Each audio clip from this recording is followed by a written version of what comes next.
लोकसभा चुनाव 2024 में यूपी की कन्नौज सीट से जीत हासिल करने वाले सपा सुप्रीमो अखिलेश यादव ने विधानसभा सदस्यता छोड़ने का ऐलान कर दिया है। ऐसा पहली दफा नहीं है जब अखिलेश यादव एक चुनाव जीतने के बाद जीते हुए सीट से इस्तीफा देने का ऐलान करते हैं। 2022 याद कीजिए, जब यूपी विधानसभा चुनाव हो रहे थे, उस वक्त अखिलेश यादव आजमगढ़ से सांसद थे और मुख्यमंत्री बनने की लालसा में अखिलेश यादव ने सांसद पद से इस्तीफा दे दिया और अब 2024 लोकसभा चुनाव में जब वो मैदान में उतरे तो वो विधायक थे, लेकिन अपने 3 दर्जन से भी अधिक सांसद के नेतृत्व के लिए अखिलेश यादव ने विधायक पद से इस्तीफा देने का ऐलान कर दिया। तो आखिर कब तक अखिलेश यादव यूपी की उस जनता के साथ, जो जनता उन्हें जीत का स्वाद चखाती रही है, उनकी भावनाओं के साथ खिलवाड़ करते रहेंगे? हमारे साथ हमारे वरिष्ठ सहयोगी गणेश सम्राट जुड़ेंगे, उनसे जानेंगे कि आखिर अखिलेश यादव कब तक अपनी महत्वाकांक्षा के लिए यूपी की उन जनता के साथ खिलवाड़ करते रहेंगे जिन जनता ने उन्हें जीत का स्वाद चखाया है। गणेश, क्या लगता है, जिस तरह से 2022 में सांसद पद से इस्तीफा, उसके बाद विधायक बने, नेता प्रतिपक्ष बने और 2024 लोकसभा चुनाव सांसद बने तो विधायक पद से इस्तीफा का ऐलान अखिलेश यादव का? बिल्कुल विश्वजीत, और जो आप पीछे तस्वीरें दिखा रहे हैं, इन तस्वीरों के साथ ही शुरुआत कर रहे हैं। दरअसल समाजवादी पार्टी का राजकुमार 2012 के चुनाव में इस तरीके से एक्टिव हुआ कि मुलायम सिंह यादव ने अपने कई वरिष्ठ सहयोगियों के इनकार करने के बाद भी अखिलेश यादव को उत्तर प्रदेश की सत्ता सौंप दी। अखिलेश उस वक्त तक उत्तर प्रदेश की समाजवादी पार्टी और उत्तर प्रदेश की सियासत के लिए कोई नया चेहरा नहीं थे। अखिलेश विदेश से पढ़ाई करके लौटे थे और 2009 में लोकसभा का चुनाव लड़े। मुलायम सिंह यादव उस वक्त समाजवादी पार्टी के बॉस हुआ करते थे। मुलायम सिंह जिसके सर पे हाथ रख देते थे, समाजवादी पार्टी में उसकी टिकट पक्की थी। अखिलेश यादव मुलायम सिंह यादव के बड़े बेटे थे। चुनाव लड़ना था तो मुलायम सिंह यादव ने इनको 2 सीट से चुनाव लड़ाया, कन्नौज और फिरोजाबाद। दोनों जगह से अखिलेश यादव भारी वोटों के अंतर से अपने विरोधी प्रतिद्वंदी को हरा चुके थे और चुनाव जीत लिया था। पहली सीट 2009 में उत्तर प्रदेश के अंदर अखिलेश यादव ने फिरोजाबाद की सीट छोड़ी और कन्नौज से सांसद बनकर संसद पहुंचे। 2009 से समाजवादी पार्टी के अंदर सांसद होने के नाते जो दारोमदार था उनके ऊपर, वो संभाल रहे थे। इस बीच अखिलेश यादव ने उत्तर प्रदेश के अंदर समाजवादी पार्टी की सरकार जाने के बाद सीधे तौर पर समाजवादियों को इकट्ठा करने की शुरुआत की। साइकिल यात्रा निकालकर अखिलेश यादव ने उत्तर प्रदेश के हर सीट पर वो पहुंचे थे विश्वजीत, और अखिलेश यहीं से हिडन तौर पे, वो मुलायम सिंह यादव समाजवादी पार्टी के नेता थे, बड़े चेहरे थे, सांसद थे, तो हर जगह मुलायम सिंह यादव के चर्चे हो रहे थे। लेकिन अखिलेश बेटे और सांसद होने का फर्ज अंदर से पार्टी के अंदर जो है वो पूरा कर रहे थे, और तमाम जो एग्जिट पोल के नतीजे 2012 में आए थे, उन तमाम एग्जिट पोल के नतीजों को धाराशाही करते हुए अकेले अपने दम पर 200 से ज्यादा सीटें जीतने वाली जो है सपा हुई। बहुजन समाजवादी पार्टी को करारा झटका लगा। मायावती सत्ता में थी और उनको हार का सामना करना पड़ा, और यह हार एक छोटे से बालक से हुई, उत्तर प्रदेश के सियासत के सबसे नौजवान नेता से हुई। लगभग उस वक्त अखिलेश यादव की उम्र 36, 37, 38 साल के आसपास हुई होगी, मतलब 40 के नीचे थे, 37 से 38 के आसपास रही होगी। सबसे युवा सांसद, 35 और 40 के बीच का सांसद जो अखिलेश यादव नेता था, जिसको उत्तर प्रदेश की कमान सौंपी जा रही थी। लेकिन अखिलेश यादव को जब कमान सौंपी जा रही थी और सत्ता में जब समाजवादी पार्टी बहुमत के साथ आई, तो चर्चा ये थी कि मुलायम सिंह यादव मुख्यमंत्री पद की शपथ लेंगे। और वो घटनाक्रम उत्तर प्रदेश की, मुझे याद है उस वक्त मैं पटना में ही था, पत्रकारिता में और अलग अलग टीवी चैनलों में काम करने के साथ उत्तर प्रदेश कवर करने का बहुत सीन याद है। तो उत्तर प्रदेश के अंदर लखनऊ के राजधानी में वो पूरा समाजवादियों का गढ़ था।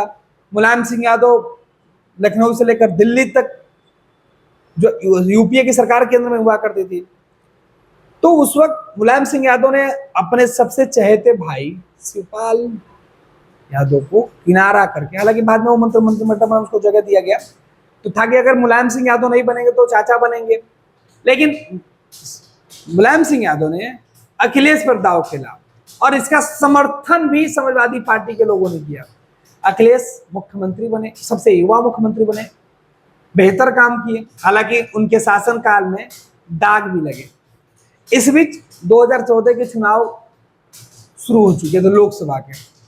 2014 के चुनाव में अखिलेश यादव की जब सरकार उत्तर प्रदेश में चल रही थी, तो कई ऐसी बातें जो हुई, उसमें था कि चाचा मंत्री थे और कहा जा रहा था कि अखिलेश बस रबड़ है, स्टाम्प पेपर बन के रह गए हैं, रबड़ स्टाम्प सीएम है, सरकार असल में चाचा और उनके पिताजी चला रहे हैं। इस बात से अखिलेश यादव को बुरा लगा और वो इस छवि से बाहर निकलना चाहते थे। एक इंजीनियर के तबादले अधिकारी के तबादले के मामले में हाई वोल्टेज ड्रामा हुआ था।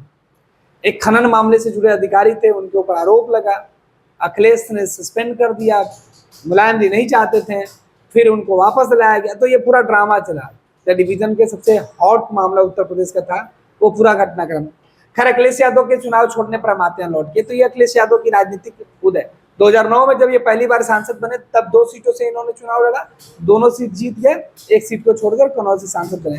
2014 में पार्टी टूट गई, परिवार टूट गया। समाजवादी पार्टी की कमान अब अखिलेश यादव अपने कब्जे में लेना चाहते थे। धीरे धीरे 2017 के चुनाव के पहले अखिलेश यादव ने सत्ता को अपने हाथों में रखा, अपने हिसाब से टिकट बांटी, लेकिन सफल नहीं हो पाए। उत्तर प्रदेश में उन्होंने बहुत काम किया। 2017 में अब क्या हुआ कि विधानसभा का चुनाव लड़ना था, तो अखिलेश यादव 2014 में भी सांसद बन के चले गए, माफ कीजिएगा 2014 में विधान परिषद से वो मुख्यमंत्री थे। संजोग है कि पहली बार 2009 में सांसद बनने वाले अखिलेश 2012 में जब सीएम बनते हैं तो विधानसभा के सदस्य नहीं होके बल्कि विधान परिषद के सदस्य होके 17 तक इन्होंने अपना पूरा टेन्योर पूरा किया। उसके बाद अगले विधानसभा के वक्त ये कहा गया कि ये खुद चुनाव लड़ेंगे, फिर ये विधानसभा का भी चुनाव लड़े, फिर कंडीशन 22 वाला हुई, फिर जहां से लोकसभा का चुनाव लड़ा छोड़ दिए। आप सवाल अब 24 की है, क्योंकि वर्तमान में विधायक थे। पिछला चुनाव की चर्चा हम इसलिए कर रहे हैं, 2022 वाले चुनाव की चर्चा इसलिए कर रहे हैं क्योंकि योगी आदित्यनाथ उत्तर प्रदेश की सरकार में मुख्यमंत्री बन गए थे और योगी जी भी पहली बार चुनाव लड़ रहे थे विधानसभा का। अब बीजेपी ने कहा कि अगर समाजवादी पार्टी के पास चेहरा है तो वो चुनाव लड़ के आए। अखिलेश यादव लोकसभा के सदस्य हैं, लेकिन समाजवादी पार्टी के कई नेताओं के सुझाव पर इन्होंने चुनाव लड़ने का फैसला किया। मुख्यमंत्री बनने की लालसा के लिए। बिल्कुल, और मुख्यमंत्री तो ऐसे भी बन जाते ना, विधान परिषद से फिर चुन के आ जाते। लेकिन इनको था कि एक समाज में मैसेज देना था कि नहीं भैया, हम अपने दम पर विधायक भी बन सकते हैं। चुनाव लड़े, अखिलेश जीत गए। अभी नेता विरोधी दल थे। अभी 2024 का लोकसभा का चुनाव आया, फिर परिवार पार्टी के लोगों ने कहा कि नहीं भैया आप संसद में चलो, तो ये चुनाव लड़कर जीत गए। गणेश, इसके पीछे ये भी लॉजिक क्या हो सकता है कि जो 2019 से 2024 के बीच का जो परिदृश्य देखा गया कि तमाम उपचुनाव में सपा को हार मिली, अगर बात लोकसभा सीट की बात की जाए तो, लेकिन विधानसभा में सपा को जीत हासिल हुई। तो इस समीकरण को बनाए रखने के लिए कि अगर अखिलेश यादव कन्नौज सीट को छोड़ देते हैं तो उस लोकसभा सीट पर उपचुनाव में फिर से सपा को हार मिलेगी, तो वो जो पुराना इतिहास है वो दोहराए नहीं, इसीलिए विधानसभा पद इस्तीफा दे रहे हो। नहीं, एक्चुअली ऐसी बात नहीं है। देखिए, सियासत में हर पहलू को ज्यादा दूर तक देखा जाता है। दरअसल अखिलेश यादव अगर विधानसभा के अंदर बैठ के रह जाएंगे तो देश की सियासत नहीं कर पाएंगे। अखिलेश यादव संसद में बैठेंगे तो अपने कद और दायरा दोनों बढ़ाएंगे। यूपी पर फोकस करके केवल विधान परिषद के नेता विरोधी दल के तौर पर रहते हैं, तो ये केवल उत्तर प्रदेश को फोकस किए हुए थे। लेकिन अगर ये सांसद बन के चुनाव लड़ेंगे, और मुझे नहीं लगता है कि अब इसके बाद ये विधानसभा का चुनाव, लेकिन जब विधानसभा की बारी आती है तो फिर वो संसद से विधानसभा पर वही मैं बता रहा हूं, दायरा देश से हटकर एक क्षेत्र में सिमट के रह जाता है। वही बात मैं बता रहा हूँ कि जब ये खुद विधायक बन के चुनाव लड़े हैं तो मुख्यमंत्री नहीं बन पाए। अब अखिलेश ऐसी गलती नहीं करेंगे, जो मेरी समझ में है, या जितना समाजवादी पार्टी को मैं समझ रहा हूँ कि अखिलेश यादव अब लोकसभा के मेंबर बने रहेंगे। अगर इनकी पार्टी को बहुमत आती है या बहुमत के करीब ये पहुंचते हैं तो ये सीधे लोकसभा से विधान परिषद के माध्यम से वो मुख्यमंत्री बन सकते हैं, या मुख्यमंत्री बनने के बाद आप विधानसभा का चुनाव लड़ सकते हैं, कई ऑप्शन होते हैं, 6 महीने तक आप सिक्योर हैं।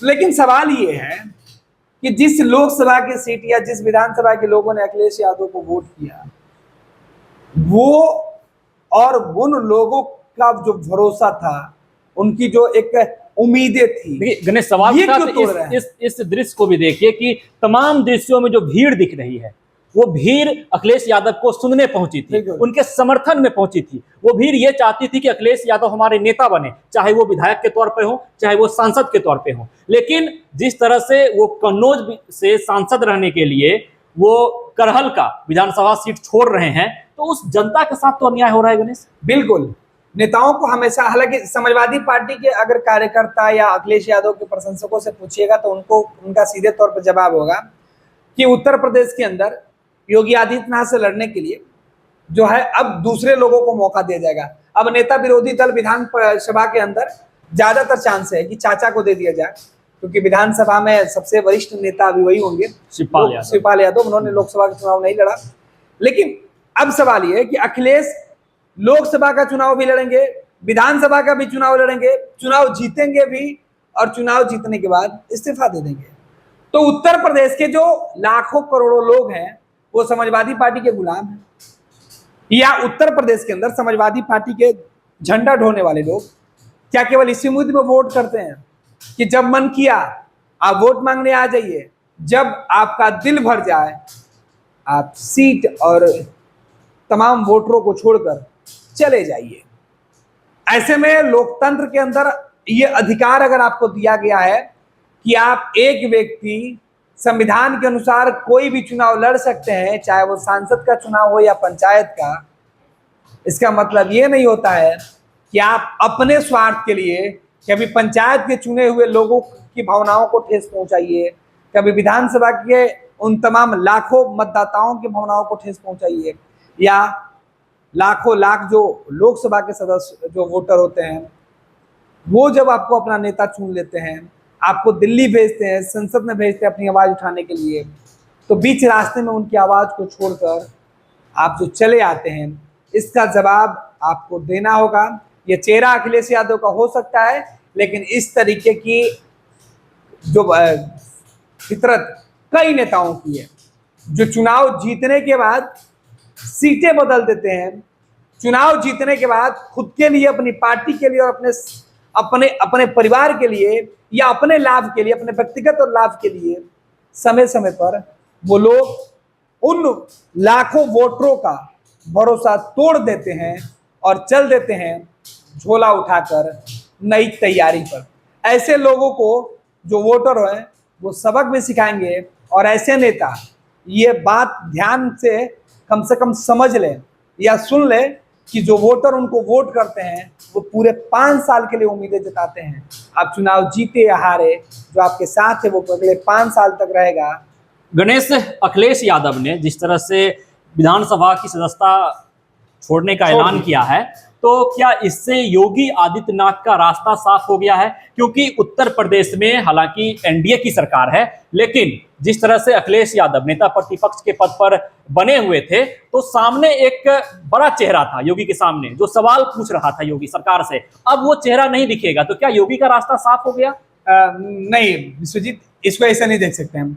दरअसल क्या होता है कि नेता विरोधी दल जो भी होगा सरकार से सवाल पूछेगा, और समाजवादी पार्टी के अभी जो विधायक हैं अखिलेश यादव की गैर मौजूदगी में भी वो योगी सरकार के सामने चुनौती बनकर खड़े रहेंगे, क्योंकि अखिलेश दिल्ली के संसद में भले ही बैठे हो, लेकिन उनकी पूरी निगाहें उत्तर प्रदेश विधानसभा पर टिकी रहेगी। और सवाल पूछना और बड़े चेहरे के तौर पर सवाल पूछना काफी अंतर है। चाचा मौजूद है, उनके चाचा से काफी बड़े चेहरे हैं अखिलेश यादव। नहीं, चाचा बड़े चेहरे हैं, शिवपाल बड़े चेहरे हैं। ये अलग बात है कि वो मुलायम सिंह यादव के साथ रहे, राजनीति में अनुभव उन्हें जरूर ज्यादा हो, लेकिन सपा के लिए बड़ा चेहरा अखिलेश यादव है वर्तमान की राजनीतिक परिदृश्य में। बिल्कुल विश्वजीत, आप सही कह रहे हैं, समाजवादी पार्टी के लिए बड़ा चेहरा अखिलेश यादव है, लेकिन समाजवादी पार्टी में मुलायम सिंह यादव जब सियासत कर रहे थे तब भी शिवपाल का कद उनके बाद नंबर 2 के पोजीशन पर था, और अखिलेश जब सियासत करने लगे समाजवादी पार्टी की तब भी चाचा शिवपाल की बराबरी जो है इक्वल थी। तभी तो परिवार टूटा और पार्टी टूटी और दोनों अलग अलग पार्टी बना लिए। चाचा सफल नहीं हो पाए, बाद में वो एक हो गए, लेकिन पार्टी में स्थान जो है जिस तरीके से अखिलेश यादव का समाजवादी पार्टी में सर्वमान्य नेता के तौर पर हो गई है, तभी तो चाचा शिवपाल भी आ गए।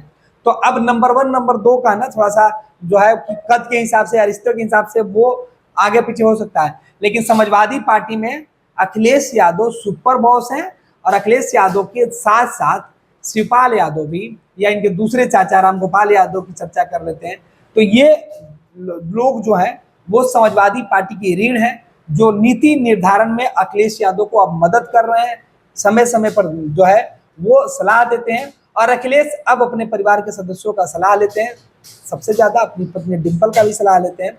डिंपल यादव भी अखिलेश यादव को सलाह देती हैं। तो ऐसा नहीं कि उत्तर प्रदेश पूरी तरीके से योगी के लिए रास्ता साफ हो जाएगा। उत्तर प्रदेश के अंदर अगर अखिलेश बाहर जाते हैं तो परिवार का दूसरा सदस्य आएगा तो नए तेवर में योगी आदित्यनाथ को परेशान कर सकता है। हालांकि इसका भी विकल्प बीजेपी के पास है। अखिलेश यादव के परिवार की दूसरी जो अखिलेश यादव के भाई की जो दूसरी पत्नी है तो अपर्णा बीजेपी के साथ है। तो ऐसा नहीं है कि रास्ते अलग हैं और बहुत आसान है। रास्ते उत्तर प्रदेश की सियासत में कांटों से भरे पड़े हैं, चाहे योगी चले या अखिलेश चले। इस बार उत्तर प्रदेश की जनता फूक फूक कर कदम रखने के लिए मजबूर करती है, और यही वजह है कि 2025 के बाद जब विधानसभा के चुनाव होंगे तो अखिलेश की पूरी जो जिम्मेवारी होगी उत्तर प्रदेश के हर विधानसभा सीट पर समाजवादी पार्टी की जीत दिलाने की कोशिश होगी, क्योंकि जिस तरीके से लोकसभा में रिजल्ट मिले हैं ठीक उसी प्रकार के रिजल्ट अखिलेश दोहराना चाहते हैं विधानसभा के चुनाव में। शुक्रिया गणेश, आपने बहुत अच्छे से समझाया कि किस तरह से अखिलेश यादव ने कब कब अपने पद से इस्तीफा दिया है और किस परिस्थिति में इस्तीफा दिया है। मैं आपको फिर से बता दूं, अखिलेश यादव कन्नौज लोकसभा सीट से सांसद बने रहेंगे और करहल विधानसभा से विधायक थे और विधायक पद से वो इस्तीफा देने का ऐलान कर चुके हैं। लेकिन जिस तरह से तमाम जनसभाओं में अखिलेश यादव के जन समर्थन में जनसलाब उमड़ता था, भीड़ इस ख्वाहिश में पहुंचती थी कि अखिलेश यादव को हम अपना नेता चुनेंगे। आखिर उस जनता का क्या होगा? आखिर कब तक अखिलेश यादव उन तमाम जनताओं की भावनाओं के साथ खिलवाड़ करते रहेंगे?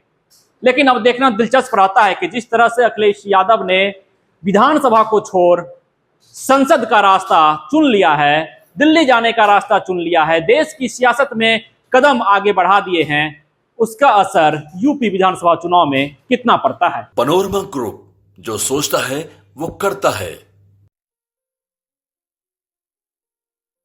ये लो मुंह मीठा करो, आज मैंने अपना जॉब छोड़ दिया, अब हम पूर्णिया वापस जाएंगे। जॉब छोड़ दिया है? मतलब ये घर कैसे चलेगा? हम करेंगे क्या? और माँ बाबूजी क्या बोलेंगे? इसलिए मैं एक और मिठाई का डब्बा लाया। अपने बिजनेस के लिए लोन अप्रूव हो गया। अरे लोन अप्रूव हो गया वो तो ठीक है, लेकिन पूर्णिया में हम रहेंगे कहाँ? अपना घर भी तो नहीं है वहां। इसलिए तो एक और मिठाई का डब्बा अलग से लाया हूं। हमने पूर्णिया में घर ले लिया है, पूर्णिया के ई होम्स पैनोरमा में। पूर्णिया में पैनोरमा ग्रुप लेकर आए हैं ई होम्स पैनोरमा। बड़ा घर, आलीशान जिंदगी और अत्याधुनिक सुविधाओं के संग। अरे अरे, अब क्यों मुंह मीठा करवा रही हो? क्योंकि हम घर वापसी जो कर रहे हैं। घर वापसी की खुशी पूर्णिया में ई होम्स पैनोरमा के संग।